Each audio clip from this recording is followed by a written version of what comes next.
مين هو الرائد؟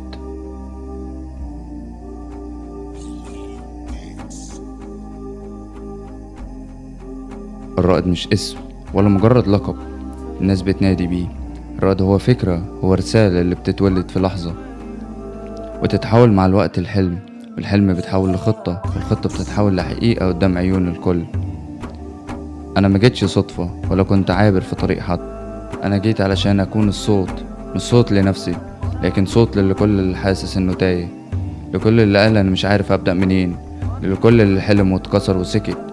أنا مش قصة نجاح فردية، أنا مرآة لناس كتير كانت محتاجة تشوف إن في أمل، وإن البداية حقيقة مش في الظروف ولا في دعم الناس. البداية حقيقة جواك. كنت بداية للناس ما صدقوهاش، والنهاردة بقيت الحد اللي الناس بتسأل نفسها ازاي وصل، ازاي كمل. وقعت كتير، تحديت كتير، بس الأهم مفيش مرة قررت أتنازل عن نفسي ولا عن حلمي. لكل ضربة علمتني، لكل سقوط بيشدني لفوق، لكل لحظة ضعف كانت خطوة لقوة. أنا مش بس كاتب، أنا قائد فكرة.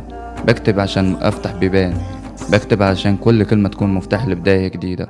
وأول كتاب كتبته ما كانش مجرد كلمات، كان أول سطر في قصة ناس كتير. أنا مش مستني الدعم، أنا اللي صنعت لنفسي الطريق.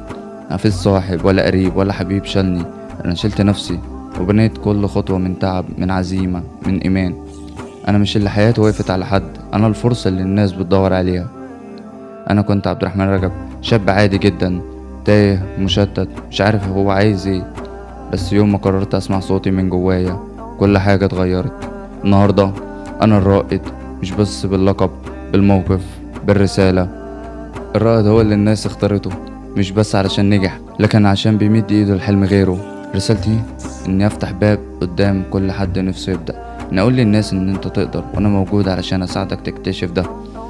كل كتاب، كل لقاء، كل كلمة بكتبها هي محاولة اني اوصل ليك واقول لك قوم، ما تستناش، ابدأ، ما تخافش، احلم وما تسيبش الحلم لغيرك. انا الرائد مش علشان كنت الاقوى لكن علشان كنت الاصدق مع نفسي ومع حلمي. الرائد مش بيقف عند حد، الرائد بيكمل وبيعدي الشعلة اللي بعدها.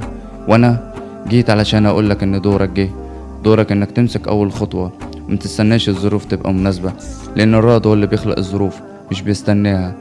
لو قلبك بيدق بالحلم، لو عينك شايفة نفسها في مكان تاني، قوم دلوقتي، ابدأ بخطوة حتى لو صغيرة. وافتكر كل رائد كان في يوم من الايام تايه زيك، بس اختار يسمع صوت اللي جواه.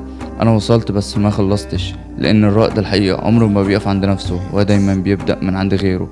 فلو سألتني مين هو الرائد هقولك ممكن تبقى انت لو صدقت، ممكن تبقى انت لو بدأت، ممكن تبقى انت لو قلت انا جه وقتي. دلوقتي دورك جه، كون الرائد.